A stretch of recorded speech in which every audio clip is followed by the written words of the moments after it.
معزز سامعین، حضرت ابن مسعود رضی اللہ تعالیٰ عنہ سے روایت ہے کہ نبی اکرم صلی اللہ علیہ وسلم نے ارشاد فرمایا، مومن کے لیے یہ مناسب نہیں ہے کہ وہ ہر وقت لعن و طعن، فحش کلامی اور بد زبانی کرتا رہے۔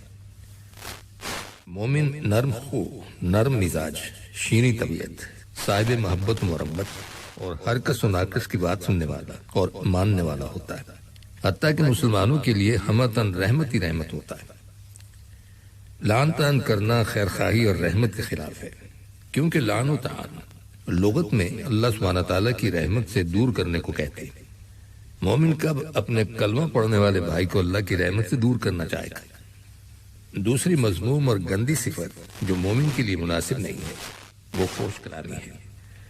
فحش کلامی جیسے گالی گلوچ کرنا، غلطیوں پر حرام زادہ، مردود، بدذات، خبیث یا ایسے الفاظ جو مروت و شرافت، علم و فضل اور دینداری کے خلاف ہوں، ان کا استعمال کرنا، خاص کر اسکولوں میں اساتذہ کا طلبہ کے حق میں یا محکموں اور اداروں میں اپنے ماتحت لوگوں کے لیے استعمال کرنا، یا بعض حالات میں گھر کے لوگوں کو کوسنا، اپنوں کی محبت میں غیروں کی تباہی اور بربادی کی بد دعا کرنا، دوسروں کے حق میں تذلیل اور تحقیر اور ہتک آمیز کلمات زبان سے نکالنا، یا ان جیسے حالات میں انسان کا بے قابو ہو کر فحش بکنا، یہ خود اپنے ایمان کو داغدار کرنا ہے۔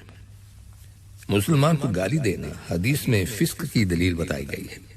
اہل ایمان کو اس سے بچنا چاہیے اور زبان پر قابو رکھنا چاہیے۔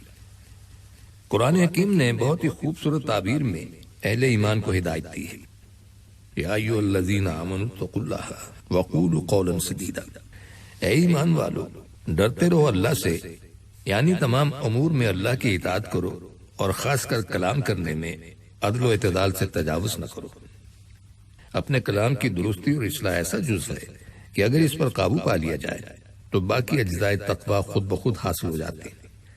یعنی اگر تم نے اپنی زبان کو غلطی سے روک لیا اور کلام درست اور بات سیدھی کہنے کے خوگر ہو گئے تو اللہ سبحانہ تعالیٰ تمہارے سب اعمال کی اصلاح فرما دیں گے اور سب کو درست کر دیں گے۔ اور قرآن حکیم میں یہ وعدہ فرمایا گیا ہے کہ یغفر لکم ذنوبکم، یعنی جس شخص نے اپنی زبان پر قابو پا لیا، راست گوئی اور سیدھی بات کا عادی بن گیا، تو اللہ تعالیٰ اس کے باقی اعمال کی بھی اصلاح فرما دیں گے اور جو لغزشیں اس سے ہوئی ہیں ان کو معاف کر دیں گے۔ حاصل یہ کہ زبان کی اصلاح باقی سب اعضاء اور اعمال کی اصلاح میں مؤثر ذریعہ ہے، اور زبان و کلام کی درستی دین و دنیا دونوں کے کام درست کرنے والی ہے۔ لہذا جو شخص قول سدید کا عادی ہو جائے، لعن و طعن نہ کرے، سوچ سمجھ کر بات کرے، دل خراش بات نہ کرے، اس کے اعمال آخرت بھی درست ہو جائیں گے اور دنیا کے کام بھی بن جائیں گے۔ اللہ تعالیٰ زبان کی آفت اور مصیبت سے ہماری حفاظت فرمائے۔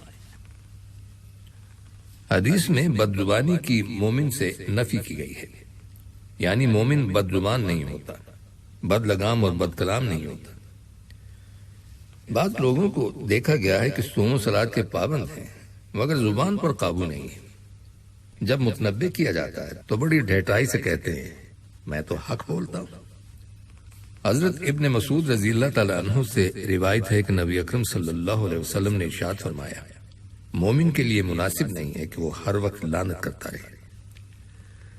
لعنت و ملامت ایمان کی منافی اور مومن کی شان سے بعید ہے۔ ایمان والا خود بھی رحمت سے وابستہ اور دوسرے مومن کے لیے رحمت الہی کا متمنی رہتا ہے۔ مومن بدخواہ نہیں ہوتا، مومن خیرخواہ ہوتا ہے۔ جو لعنت کرتا ہے گویا کہ بدخواہی کا ثبوت دیتا ہے کہ دل میں مومن سے بغض اور عداوت میں مبتلا ہے، جبھی تو اللہ کی رحمت سے مومن کو دور کر رہا ہے۔ آج کے اس دور میں لوگوں میں ایک عجیب بیماری پیدا ہو گئی ہے، ہلکی پھلکی اور غیر معمولی باتوں پر کیا نمازی کیا غیر نمازی، وہ جو شکل و صورت اور حلیے سے محلے میں دیندار بنتے ہیں یا جن کو لوگ دیندار تصور کرتے ہیں، روزہ اور نماز کے پابند اور خیر و بھلائی کی امید رکھتے ہیں، جب معاملات کی دنیا میں سابقہ پڑتا ہے تو اس وقت کھل کر سامنے ان کا دین اور تقویٰ اور لوگوں کے لیے زہر آلود کلمات اور ان کی شیطان کی کیفیت نمایاں ہو جاتی ہے۔ لوگوں نے محض شکل و صورت کو دین سمجھا ہوا ہے۔ آج کے اس دور میں تزکیہ نفس اور تہذیب و اخلاق، اصلاح نفس اور بزرگوں کی صحبت میں بیٹھ کر اپنے عیوب کی درستگی کا کوئی رواج نہیں رہا۔ اللہ تعالی ہمارے عیوب پر ہماری نگاہ کو مرکوز کر کے اپنی اصلاح کی توفیق عطا فرمائے۔ حضرت عائشہ رضی اللہ تعالیٰ عنہ سے روایت ہے کہ نبی اکرم صلی اللہ علیہ وسلم حضرت ابو بکر صدیق رضی اللہ تعالیٰ عنہ کے پاس سے گزرے۔ وہ اتفاقاً اپنے کسی غلام کے بارے میں لعنت کا لفظ استعمال فرما رہے تھے۔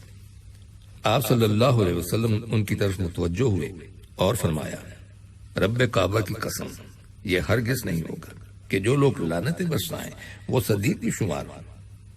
اس واقعے کے بعد حضرت ابو بکر صدیق نے اس غلام کو آزاد کر دیا اور آپ صلی اللہ علیہ وسلم کی خدمت میں حاضر ہو کر عرض کیا کہ اب آئندہ ایسا قصور نہیں ہوگا۔ حضرت ابو بکر صدیق رضی اللہ تعالیٰ عنہ نے جب نبی اکرم صلی اللہ علیہ وسلم سے اس نکتے کو سمجھ لیا تو فوراً اس کی تلافی غلام کی آزادی سے کر دی اور اس کا کفارہ ادا کر دیا۔ الغرض انہوں نے یہ ظاہر کر دیا کہ اب آئندہ ایسا قصور نہیں ہوگا۔ یہ تھی حضرت ابو بکر صدیق رضی اللہ تعالیٰ عنہ کی شان فدائیت کہ علم ہوتے ہی راہ تسلیم و رضا کو اختیار فرما لیا۔ حضرت ابو درداء رضی اللہ تعالیٰ عنہ روایت کرتے ہیں کہ میں نے نبی اکرم صلی اللہ علیہ وسلم کو فرماتے ہوئے سنا کہ ہر وقت لعنت برسانے والوں کو قیامت کے روز نہ شہادت کا حق دیا جائے گا اور نہ شفاعت کا۔ لغت میں لعنت اللہ سبحانہ تعالیٰ کی رحمت سے دور کرنے کو کہتے ہیں۔ جو شخص دنیا میں دوسروں کو اللہ تعالیٰ کی رحمت سے دور کرنے کا عادی ہو، قیامت میں اس شخص کو شفاعت اور شہادت کا بھلا کیا حق ہو سکتا ہے؟ اس دنیا میں قانون شہادت یہ ہے کہ مقدمے میں گواہ وہ ہو سکتا ہے جو اس کا دشمن نہ ہو، تو پھر دنیا میں جو شخص اللہ تعالیٰ کی رحمت سے دور کر کے اپنی دشمنی کا ثبوت دے چکا ہے، وہ آخرت میں کب کسی کا گواہ بن سکتا ہے؟ حضرت سمورہ بن جندب رضی اللہ تعالیٰ عنہ نبی اکرم صلی اللہ علیہ وسلم سے روایت کرتے ہیں، آپ صلی اللہ علیہ وسلم نے ارشاد فرمایا، آپس میں ایک دوسرے پر لعنت نہ کیا کرو، نہ ہی اللہ تعالیٰ کا غضب اٹھایا کرو اور نہ ہی دوزخ میں بھیجا کرو۔ اس حدیث میں مسلمانوں کو ہدایت دی گئی ہے کہ آپس میں جب کسی وجہ سے کشیدگی ہو تو اس وقت ایک دوسرے پر لعنت نہ کیا کرو، یعنی یوں نہ کہا کرو کہ تم پر اللہ کی لعنت اور پھٹکار ہو، یا تم پر اللہ تعالیٰ کا غضب نازل ہو، یا اللہ تعالیٰ تم کو دوزخ میں داخل کرے۔ یہ سب باتیں مومن کی شان کے مناسب نہیں ہیں۔ ایمان تو امن و امان، خیر و بھلائی اور خیر خواہی کا مذہب ہے۔ حضرت جندب رضی اللہ تعالیٰ عنہ نبی اکرم صلی اللہ علیہ وسلم سے روایت کرتے ہیں کہ ایک شخص نے اللہ کی قسم کھا کر کہا، اللہ تعالیٰ فلاں شخص کو نہیں بخشے گا۔ اللہ تعالیٰ نے فرمایا، یہ کون ہے جو مجھ پر قسم کھا رہا ہے کہ میں فلاں کو نہیں بخشوں گا؟ جا، میں نے فلاں کو بخشا اور تیرے عمل اکارت کی۔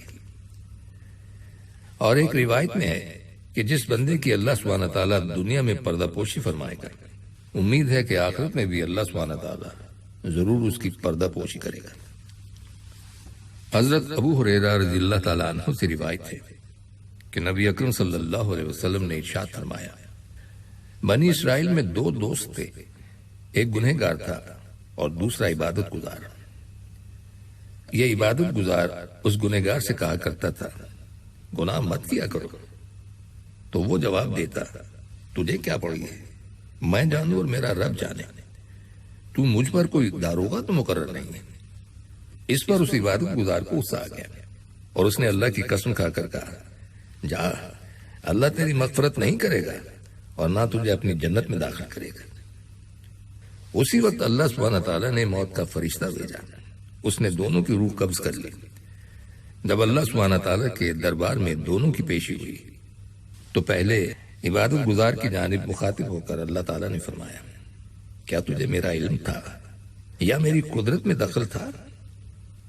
اور گنہگار سے حکم ہوا، جا، میری رحمت سے جنت میں داخل ہو جا، اور عبادت گزار کے لیے حکم ہوا، اس کو جہنم میں لے جاؤ۔ حضرت ابو ہریرہ رضی اللہ تعالیٰ عنہ فرماتے ہیں، اس ذات کی قسم جس کے قبضہ قدرت میں میری جان ہے، اس شخص نے ایک ایسی بات کہی جس سے اس کی دنیا اور آخرت دونوں ہی تباہ و برباد ہو گئی۔ انسان بسا اوقات اپنی عبادت اور اطاعت کے زوم میں ہوتا ہے، اور خاص کر جب کسی کو گناہ میں مبتلا دیکھتا ہے تو اس وقت شیطان اور بھی مختلف قسم کے خیالات اس کے دل میں اس کی طہارت اور تقدس اور تزکیہ اور تہذیب کی پیدا کرتا ہے۔ اس عابد نے گنہگار کو اللہ کی قسم کھا کر مغفرت نہ ہونے کی بات کہی، جو کسی بھی حال میں اس کو کہنے کا حق نہیں تھا، کیونکہ مغفرت اور عذاب یہ مشیت الہی سے ہوتی جس میں اللہ کا کوئی شریک نہیں ہے۔ پھر مخلوق کو کسی مخلوق کے لیے جنت و جہنم کے فیصلے کا حتمی اعلان کرنا، یہ حدود الہی میں دخل دینا ہے۔ انسان تو خود کے بارے میں نہیں جانتا تو دوسروں کا فیصلہ کیسے کر سکتا ہے؟ پھر اللہ کے نام کی قسم کے ساتھ تو یہ اور بھی سنگین ہے۔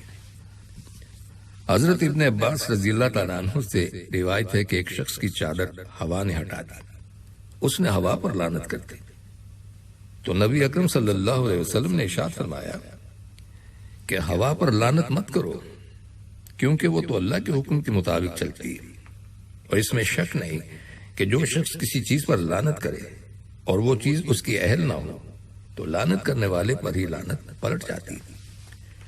تو اس حدیث سے معلوم ہوا کہ تیز ہوا یا آندھی اور طوفان کے وقت ہوا پر لعنت نہیں کرنا چاہیے، کہ ہوا کو چلانے والا اللہ ہے اور وہ اسی کے حکم سے چلتی، وہ تو اللہ تعالیٰ کی جانب سے مامور ہے۔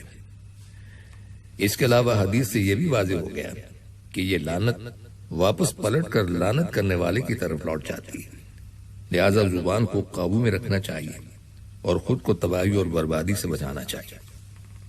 اور سامعین، ان کلمات کے ساتھ ہی ہمارے آج کے پروگرام کا وقت بھی اب ختم ہوتا ہے، اس دعا کے ساتھ کہ اللہ تعالی ہم سب کو صراط مستقیم پر چلنے کی توفیق عطا فرمائے، آمین۔